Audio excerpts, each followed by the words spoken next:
এগুলা কি আম? ফজলি আম। দেখতে পাচ্ছেন বন্ধুরা কত বড় বড় ফজলি আম কিন্তু রয়েছে। তো এই যে বন্ধুরা গাছ পাকা আম কিন্তু পেয়ে গিয়েছি, খেয়ে জানাচ্ছি কেমন স্বাদ। জাস্ট অসাধারণ, গাছ পাকা আমের স্বাদই আলাদা। আমরা ভাই গরিব মানুষ, দামি ক্যামেরা মোবাইল নাই, যেটা আছে সেটা দিয়েই ভিডিও বানাই, যখন যেটা পাই সেটাই তুলে ধরি। চলো বন্ধুরা আজকের ভিডিও শুরু করি। তো আজকে চলে গিয়েছিলাম আমাদের দক্ষিণ দিনাজপুর জেলার হরিরামপুরে, আর সেখানে মালসাপুর গ্রামেই রয়েছে এত সুন্দর আমাদের একটি সুন্দর আমের বাগান। আর সেখানে সারাদিন ধরে কি করলাম সেটাই জানতে পারবে আজকের এই ভিডিওতে। আজকে একটি সুন্দর আবহাওয়ার মধ্যে দিয়ে কিন্তু বালুরঘাট মালদার রোড ধরে চলে গিয়েছিলাম হরিরামপুরে। আর সেখানে গিয়ে কিন্তু এত সুন্দর মনোরম দৃশ্য কি বলবো, চলো তোমরাই দেখতে থাকো।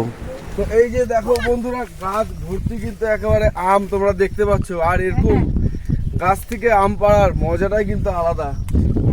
প্রচুর আম ধরে রয়েছে, এই যে দেখো দেখো তোমার ফেনে যেন না পড়ে। প্রচুর। উফ, দেখেই মজা লাগছে, নিজে হাতে এতগুলো আম পেড়েছি। আর এদিকে দেখো ধীরে ধীরে কিন্তু আম পাড়া চলছিল। আর এক একটা আমের যা সাইজ, ক্যামেরায় কতটা এসেছে জানি না, এক একটা আমের যা সাইজ, এক একটা আম কিন্তু 1 কেজি করে প্রায় হবেই হবে, মানে এত বড় বড় সাইজ ছিল। আর এদিকে দেখো আমি দৌড়াচ্ছি আম পাড়ার জন্যে।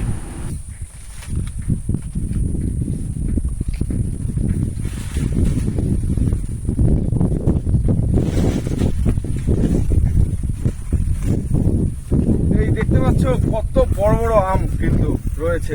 তো চলো। এরই মধ্যে এক বাগান থেকে দেখো বন্ধুরা কত আম হয়ে গেছে। আর তারপরে কিন্তু চলে গেছিলাম আরও অন্য এক বাগানে আমাদের। তো বন্ধুরা দেখো এতগুলো আম গাছ লাগানো রয়েছে, কিন্তু আম এখনো খুঁজে পাওয়া যাচ্ছে না। এদিককার আম গাছগুলোতে মনে হয় আগেই আম পেড়ে নিয়েছে, কারণ ফাঁকা বাগান। এই গাছে একটা আম দেখা গেছে। আর এরই মধ্যে দেখো এই বাগানের সবচেয়ে বড় আম পেয়ে আমি কতটাই খুশি, মানে কি বলবো, খুশি আর ধরছে না আমার, মানে আহ্লাদে আটখানা যাকে বলে। একটি আম নিয়ে মানে এতবার করে দেখাচ্ছি কি আর বলি। আর এই যে দেখো নিজের হাতেই এত গাছ পাকা আমগুলোকে ধরার যে মুহূর্তগুলো, উফ অসাধারণ, ধরতেই যেন ছিঁড়ে পড়লো। আর রঙগুলো দেখো, উফ কি বলবো, জাস্ট মানে অবিশ্বাস্যকর রং। অনেকে জানে, যারা গ্রামে বাড়ি, যারা গাছ পাকা আম দেখেছে তারা জানে যে এই আমগুলোকে সামনে থেকে দেখতে আরও বেশি কতটাই না সুন্দর লাগে। জানি না ক্যামেরায় কতটা আমি তোমাদের দেখাতে পারছি কিংবা বোঝাতে পারছি। আর এদিকে দেখো সবাই মিলে আম পাড়ার মজাটাই কিন্তু আলাদা। আর এই যে আম পাড়ার সাথে সাথে আমের যে কষ, উফ অসাধারণ দৃশ্য কিন্তু একটি।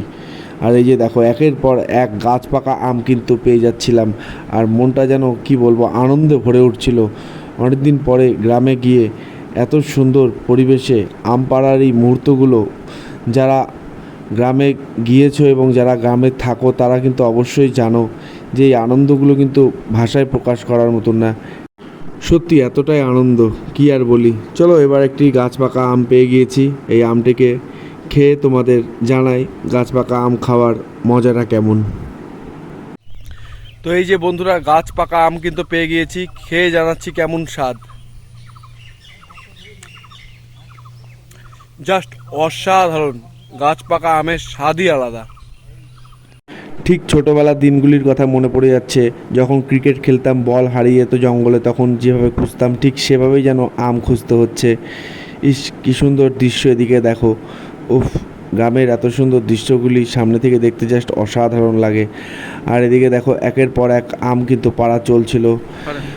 প্রত্যেকটি গাছে প্রচুর পরিমাণে আম হয়েছিল, কিন্তু আজকে আমরা একটু দেরিতে যাওয়াতে, মানে কয়েকদিন আগে গেলে হয়তো আরও আম পেতাম, কিন্তু তবুও প্রচুর আম পেয়েছি। প্রত্যেকটা গাছেই প্রায় ভরে ভরে আম ছিল।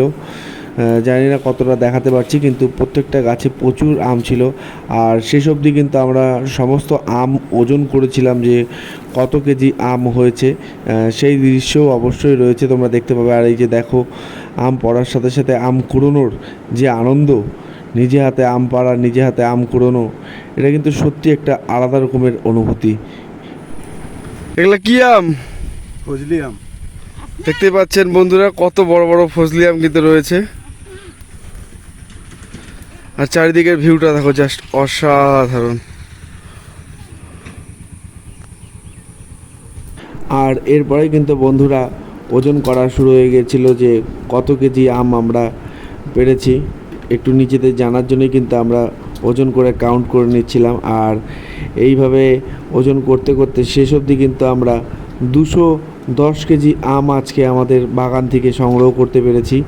দেখতেই পাচ্ছ, মানে 2-3 বস্তা আম নিয়ে কিন্তু আমরা এসেছিলাম। আর এখানে দেখো ঘরে কিছুটা আম রাখা রয়েছে আমাদের গ্রামের বাড়িতে পাড়ার পরে, আরও অনেক আম ছিল বস্তায়। আর তারপরে কিন্তু আমার পক্ষীরাজে করে সমস্ত আম বস্তায় চাপিয়ে 1 বস্তা আম গ্রামে রেখে 2 বস্তা আম এবং 1 ব্যাগ আম সহ নিয়ে বাইক নিয়ে কিন্তু রওনা দিয়ে দিয়েছিলাম বাড়ির উদ্দেশ্যে। উফ, এক অসাধারণ জার্নির অভিজ্ঞতা। আর মাঝখানে বুনিয়াদপুরে নেমে কিন্তু একটু বিরিয়ানি পুরো সাটিয়ে নিয়েছিলাম। উফ, জাস্ট অসাধারণ ছিল। আর শেষ পথে লেগ পিস আমার বরাবরই কিন্তু প্রিয়। আর তারপরে একটু কোল্ড ড্রিঙ্কস খেয়ে নিয়েছিলাম। এদিকে দেখো কাকা কিন্তু আমার দিকে পুরো খুঙ্কার হয়ে তাকিয়েছিল। আর এই যে এটা আমাদের গ্রামের বাড়ির মন্দির, সকলে দর্শন করো। কেমন লাগলো আজকের এই ভিডিওটি বন্ধুরা, অবশ্যই কিন্তু কমেন্ট করে জানাও। আর তোমরা কে কে নিজে হাতে আম পেড়েছো অবশ্যই কিন্তু কমেন্টে জানাও। চলো টাটা।